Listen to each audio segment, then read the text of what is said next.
Day 1 of the year, and we are going to breakfast because it is currently 11:30 a.m. Well, it's more like brunch, but oh well. And then we're going to get the day started off. We don't have much to do today particularly, but we'll just see how it goes.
I'm so happy here. This is literally like home, like dressmakers in the Victorian era. That is who I aspire to be. Not really, but I want to make Victorian clothes, and this is the closest I can get to that.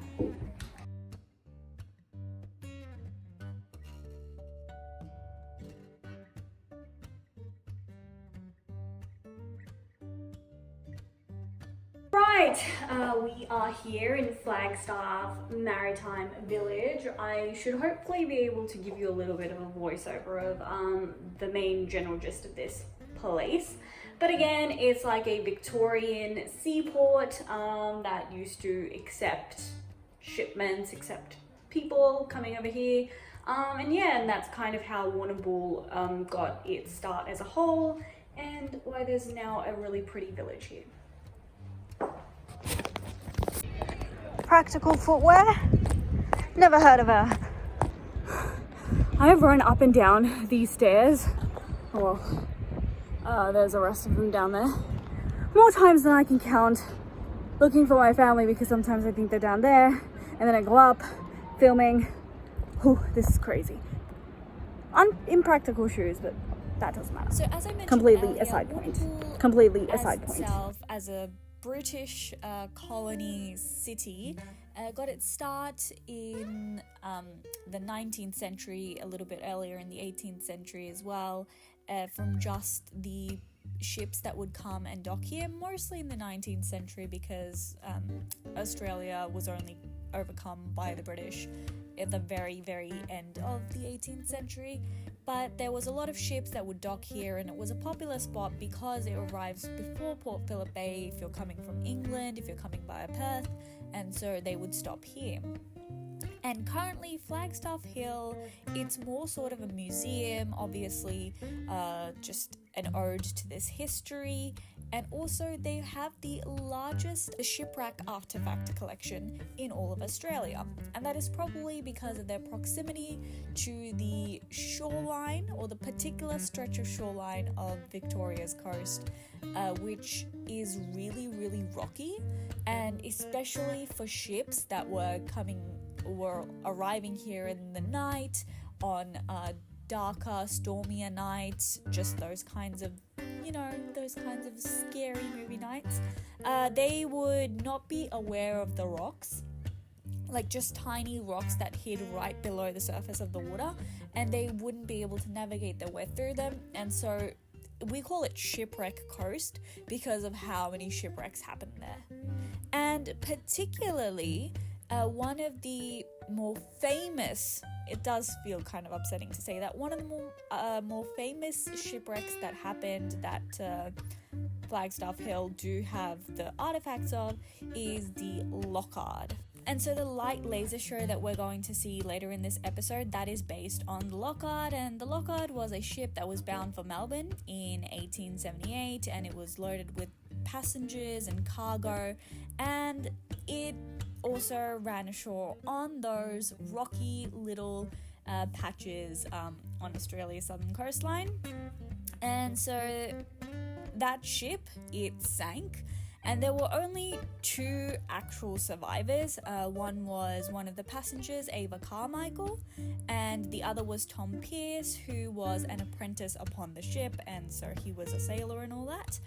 And so they were the only 2 that survived. They survived through really terrible circumstances in a gorge for a couple of days. They didn't have much food. They obviously didn't have food. They didn't have water. And so they were really heartbroken. Ava's entire family had drowned during that shipwreck, and it was just really devastating. But they made it out. And a few days later, they were onto the land, and they were able to live out the rest of their lives. And the other thing that survived from this ship, which I kind of have personal beef with, was a huge peacock statue, and it's currently valued at about $4 million. So it's like a pretty expensive work, and it's a great artifact. When they say that ship had 3 survivors, not 2, because the 2 humans and the peacock survived, I have personal beef with that. But that's kind of the story. And the peacock, you would have seen earlier in the video, they had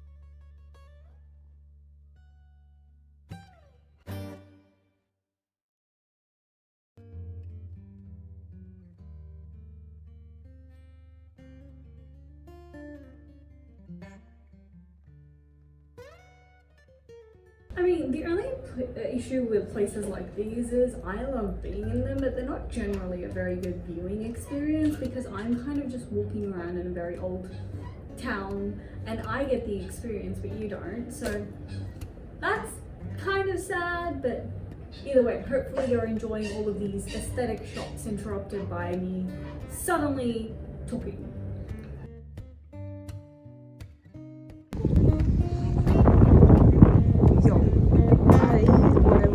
To get in there.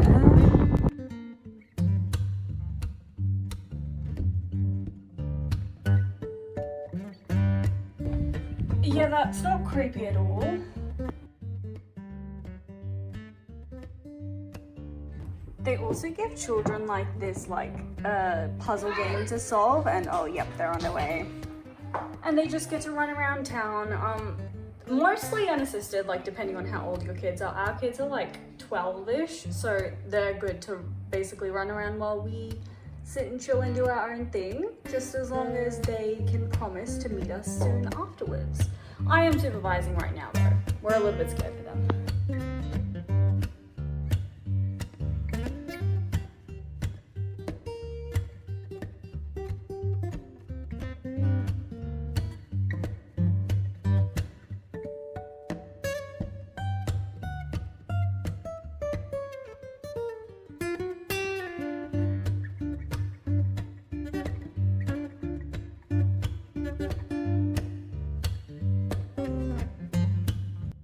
Oh goodness, does this move?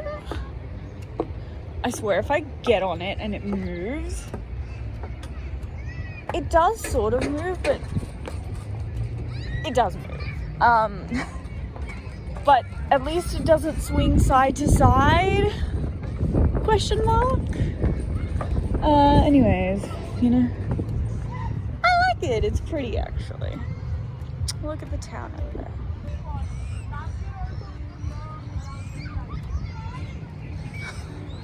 Yes, and I just realized those guys are probably feeding those Then birds. after a brief Look how pause many to of them rest, there are. But look. and then this little Look at that. festival, we made our way back to Flagstaff Hill for their night laser show experience.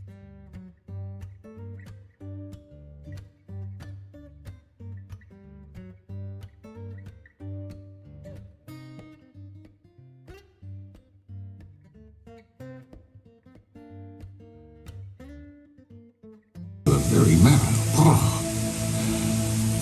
And then we waited. And waited. And waited some more.